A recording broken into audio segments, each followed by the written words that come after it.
نہج البلاغہ خطبہ نمبر 44۔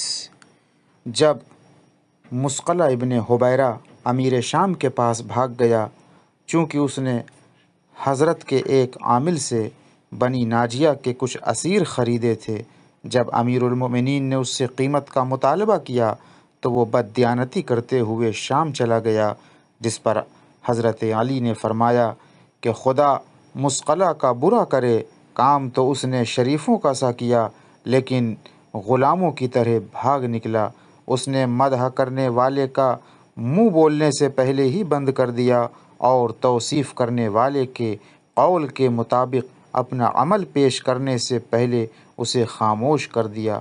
اگر وہ ٹھہرا رہتا تو ہم اس سے اتنا لے لیتے جتنا اس کے لیے ممکن ہوتا، اور بقیہ کے لیے اس کے مال کے زیادہ ہونے کا انتظار کرتے۔ وآخر دعوانا ان الحمد للہ رب العالمین۔